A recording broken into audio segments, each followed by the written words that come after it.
So hey guys, welcome back to another video of perfect world and I hope कि तुम लोग बहुत ही ज्यादा अच्छे मजे में होगे। वीडियो में आगे बढ़ने से पहले कहना चाहूंगी कि अगर इससे पहले का एपिसोड अभी तक चेकआउट नहीं किया है तो क्या कर रहे हो, पहले जाओ और जाके उसे देख लो, वरना यहाँ तुम्हें इस कमाल के एपिसोड में कुछ भी समझ में नहीं आने वाला। और अगर तुमने देख लिया है तो बिना किसी देर के आज के इस वीडियो को शुरू करते हैं। सो होमीज, हमारे इस एपिसोड की स्टार्टिंग वहीं से होती है जहाँ पे लास्ट पार्ट एंड हुआ था और हमने देखा था कि शी हाओ यहाँ दोगो यून और बाकी सबके साथ उसी दूसरे वॉइड में एंटर हो चुका था जहाँ पर एंशिएंट मेटल फील्ड के इन्हें कुछ बचे हुए अवशेष नजर आते हैं। इस दौरान यहाँ पे हमारा जो शी हाओ था वो दोगो उनको बचाने के लिए आगे तो बढ़ता है, लेकिन उसके पावर के चलते यहाँ पर एक मिस्टीरियस सा स्टोन टैबलेट एक्टिवेट हो जाता है और यहाँ पे शी हाओ पास्ट की कुछ मेमोरीज को देख पाता है जहाँ पर उसे काफी चीजें पता चलती है। और फिर जैसे ही वो रियलिटी में आता है तो उसका पहला सवाल यही होता है कि आखिर वो लेडी कौन थी और आखिर मैंने अभी अभी क्या देखा। और अब आगे होमीज, अब यहाँ पे हमें दिखाया जाता है दोगो यून को जो कि सामने मौजूद स्टोन टैबलेट के पास जाकर जैसे उसे टच करता है तो उसके मन में यही ख्याल आता है कि कहीं ऐसा तो नहीं कि मेरे एंसेस्टर ने इन स्टोन टैबलेट्स को बनाया हो और क्या पता उन्होंने ही इस पूरी जगह को भी बनाया हो। ग्रैंड एल्डर बताने लगते हैं कि जब ये एंशिएंट बैटल लड़ी जा रही थी तो दूसरे रियलम से जब लोग यहाँ पे रेस्क्यू के लिए आए तो वो भी यहाँ पे मारे गए और बाद में इनके बारे में हमें कोई भी न्यूज नहीं मिली। अब यहाँ पे हम देखते हैं कि जो फॉरेन रियलम के कल्टिवेटर होते हैं वो कहने लगते हैं कि तुम लोगों के पास्ट के बारे में इस टैबलेट के अंदर कुछ खास नहीं लिखा, क्या पता ये सब कुछ हमसे रिलेटेड हो, तो जल्दी से चुपचाप वो स्टोन टैबलेट हमारे हवाले कर दो। ये कहते साथ ही यहाँ पे हम देखते हैं कि इनका वो जो फर्नेस था वो यहाँ सीधा उन स्टोन टैबलेट्स पे अटैक करता है। अब ग्रैंड एल्डर रेजिस्ट करने लगते हैं और कहने लगते हैं कि खबरदार जब तुमने ऐसा कुछ करने का सोचा भी। ये कहते हुए वो भी अपने वॉर बैनर के जरिए से अटैक करने की कोशिश करते हैं, लेकिन तभी यहाँ पर ये अटैक रिफ्लेक्ट होकर एक स्कल्पचर पे पड़ जाता है और वो पूरी तरीके से डिस्ट्रॉय हो जाता है। लेकिन इस दौरान सामने वाले खंडर से आ रही जिथर म्यूजिक इसे अपने साथ उड़ा ले जाती है और यहाँ ग्रैंड एल्डर कहते हैं कि अगर जो मैं सोच रहा हूँ बिल्कुल वैसा ही है और ये जिथर म्यूजिक उसी जगह से आ रहा है तो हमें जल्द से जल्द इन्हें रोकना होगा, हम इन्हें कामयाब होने नहीं दे सकते। ये कहते साथ ही ग्रैंड एल्डर भी अपनी स्वॉर्ड को लेकर मैदान में उतर जाते हैं। इस दौरान सभी लोग उनका पीछा कर रहे होते हैं, वहीं दूसरी तरफ फॉरेन रियलम के कल्टिवेटर्स भी यहाँ पे इसी ओर बढ़ने लगते हैं। इस दौरान यहाँ पे हमें एक अनडाइंग कॉर्प्स को दिखाया जाता है जो कि जमीन से उठता है और काफी बड़ा होता है। यहाँ पे ग्रैंड एल्डर सबसे पहले आते साथ इस पर हमला करते हैं, लेकिन इस पे कोई असर नहीं होता कि तभी यहाँ पर शी हाओ और बाकी सब अपने आसपास यहाँ पे एक बहुत बड़े से फिगर को देख पाते हैं और ये लोग देखते हैं कि ये लोग तो इसी अनडाइंग कॉर्प्स के अंदर है और चेस्ट वाले एरिया में मौजूद है। यहाँ पर ये लोग इसके डीप में जा रहे थे और किसी को समझ नहीं आ रहा था कि आखिर ये रास्ता इन्हें कहाँ ले जाता है कि तभी यहाँ पर हम देखते हैं कि फॉरेन रियलम का जो एल्डर होता है वो कहने लगता है कि यकीन नहीं होता कि इमॉर्टल्स तो मर गए लेकिन उनकी जो ब्लड एनर्जी है वो अभी भी सेम टू सेम बिल्कुल वैसे ही मौजूद है। लेकिन ऐसा कैसे हो सकता है और अगर ब्लड मौजूद है तो ब्लड एनर्जी कैसे जा सकती है। ये लोग कंफ्यूज थे कि तभी शी हाओ और बाकी सब उड़ते उड़ते यहाँ पर उसी जिथर प्लेयर के मेमोरीज को देख पाते हैं और शी हाओ बताता है कि ये तो इसी जिथर प्लेयर की मेमोरीज है। इस दौरान ये लोग उसकी मेमोरीज जो कि रियलिटी का फॉर्म ले चुकी थी ग्रैंड एल्डर समेत ये लोग इसके अंदर पहुंच जाते हैं। इस दौरान यहाँ पे हमें एंशिएंट इमॉर्टल एरा के रून्स को दिखाया जाता है जहाँ पर सब कुछ पहले जैसा ही नजर आ रहा था, जहाँ पर इन्हें जिथर प्ले कर रही एक इमॉर्टल कैरेक्टर नजर आती है जो कि दिखने में काफी ज्यादा खूबसूरत थी। साथ ही यहाँ पर इन्हें वो ट्रेजर भी नजर आता है और इनमें से कुछ लोग कहने लगते हैं कि क्या ये जो फीमेल कल्टिवेटर है क्या ये इसकी गार्डियन है, पर ये काफी ज्यादा खूबसूरत है, मैं तो उसे पास से देखना चाहूंगा। अब यहाँ पे तभी हम देखते हैं कि ये जो जिथर प्लेयर कर रही वो जो लड़की थी वो अचानक से बिल्कुल इविल बन जाती है और अगले ही पल वो अपने जिथर म्यूजिक से इन सभी को कंट्रोल करना शुरू कर देती है जिससे इनकी बॉडी में काफी ज्यादा इन्हें पेन होता है। पर तभी यहाँ पे शी हाओ मैदान में उतरता है। सबसे पहले वो अपने फॉर्मेशन को क्रिएट करता है, वही दूसरी तरफ ग्रैंड एल्डर भी मैदान में उतर जाते हैं और दोनों मिलके चला के एक अटैक करते हैं और सीधा इसके जिथर म्यूजिक से बने हुए इस बैरियर को ही वो तोड़ देते हैं। और तभी हमें दिखाया जाता है कि इस लड़की के हाथों में 9 हेवन और 10 अर्थ का सुप्रीम इमॉर्टल ट्रेजर मौजूद था जिसे कि फेंगबू इमॉर्टल जिथर कहा जाता है और ये लड़की उसे प्ले कर रही थी लेकिन ये पूरी तरीके से हड्डियों का ढांचा बन चुकी है और इसका असली रूप देखते साथ ही सभी समझ जाते हैं कि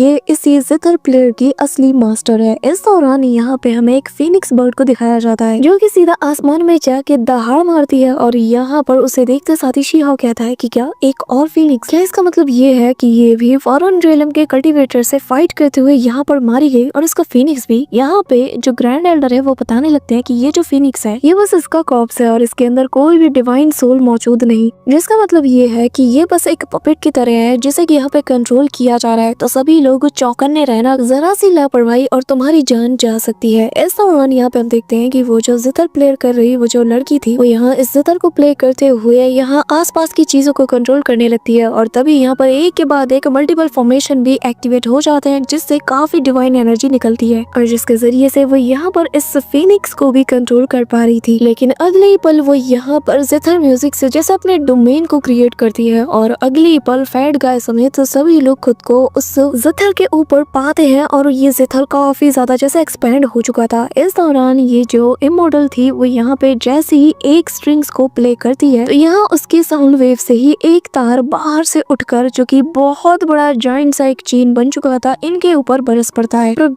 पर ग्रैंड एल्डर अपने बैनर से सभी को बचा लेते हैं, लेकिन अगले ही पल ये जो स्ट्रिंग था ये मुड़ते साथ ही स्पेस में क्रैक बना देता है जिससे काफी सारी एनर्जी इन सभी के ऊपर गिरने लगती है जो कि इविल एनर्जी थी। यहाँ पे हम देखते हैं कि फैट गाय चिल्लाते हुए कहता है कि क्या बात है ग्रैंड एल्डर, आपने तो कमाल कर दिया। लेकिन तभी यहाँ पर एक लाइट उस पर भी गिरने वाली थी लेकिन उससे वो पाल बच जाता है, जो देखकर लिटिल रैबिट गर्ल कहती है कि तुम्हारा मुंह बंद नहीं होगा ना, ऐसा तो तुम बुरा फंसोगे और तुम्हारे साथ साथ मैं भी फंस जाऊंगी। यहाँ पे फैट गाय इसकी बात सुन के कहने लगता है कि मुझे क्या पता था कि इसका गुस्सा तुमसे भी ज्यादा खतरनाक होगा, जो सुनकर रैबिट गर्ल उसे एक जोरदार किक लगा के दूर फेंक देती है। इस दौरान फॉरेन रियलम के कल्टीवेटर्स भी यहाँ पे आ चुके थे और वो अपनी पावर्स को गैदर करके कहने लगता है कि तुम्हारी हिम्मत कैसे हुई, हाँ तुम एक कॉप्स हो जिसके अंदर उसका सोल भी नहीं, लेकिन तुम फिर भी इतना खतरनाक अटैक करने की जरूरत कर सकती हो। बेहतर होगा कि चुपचाप वो ट्रेजर हमारे हवाले कर दो। ये कहते साथ ही वो यहाँ पर अपने उसी फर्नेस का यूज करते हुए उस पर हमला करने की कोशिश करता है, लेकिन इस फर्नेस के ट्रू पावर्स को जब वो ट्रिगर करता है तो उसके अंदर से 1000 हैंड्स बाहर निकलते हैं जो कि एक के बाद एक आपस में ही लिपटे हुए थे, जिसे देखकर यहाँ पर वो इमोर्टल कॉप्स भी अपने जिथर म्यूजिक से मल्टीपल स्लैश अटैक उसकी तरफ करती है। लेकिन तभी इन हाथों से जो इमोर्टल ब्लड है वो बाहर आता है और सीधा जाकर वो उन स्लैश अटैक को काउंटर करने की कोशिश करता है, लेकिन इन दोनों के फ्रिक्शन से ही यहाँ पर एक टेरिफाइंग एनर्जी क्रिएट हो जाती है जो कि सभी को अपने आसपास खींचना शुरू कर देती है, जिसके चलते यहाँ का स्पेस भी अनस्टेबल हो जाता है कि तभी शिया और बाकी सारे जितने भी जीनियसेस थे वो यहाँ पर अपने अपने यहाँ पे शील्ड को एक्टिवेट कर देते हैं ताकि हर कोई अपने एकेडमी के लोगों को यहाँ पे बचा पाए। इस दौरान एंड किंग कहने लगता है कि हाँ मुझे प्रोटेक्ट करो, जल्दी से शील्ड को यहाँ पे एक्टिवेट करो क्योंकि ये फोर्स काफी ज्यादा तगड़ा है, इससे तो यहाँ का स्पेस भी अनस्टेबल हो रहा है। अगर यहाँ पर शैटर्ड हो रहे इस वॉइड के अंदर मैं चला जाऊँ ना तो मेरी हड्डी भी तुम लोगों को नहीं मिलने वाली। इस दौरान ग्रैंड एल्डर वॉर बैनर का भी यूज करते हैं। वही दूसरी तरफ फॉरेन रियलम के जो कल्टीवेटर्स थे उनकी सारी उम्मीद उस फर्नेस से थी, तो वो उसे रिक्वेस्ट करते हैं कि प्लीज अपने स्पिरिट को अवेकन करो और जल्द से जल्द हमारे दुश्मन को हमारे लिए खत्म कर दो। जिस पे ग्रैंड एल्डर कहते हैं कि बेवकूफ तुम्हारा दिमाग ठीक है, अगर तुमने दोबारा अटैक किया तो ये जो पूरा का पूरा स्पेस है ये शैटर्ड हो जाएगा। लेकिन यहाँ पर फॉरेन रियलम का एल्डर नहीं मानता, वो तो अपनी फुल पावर के साथ ही इस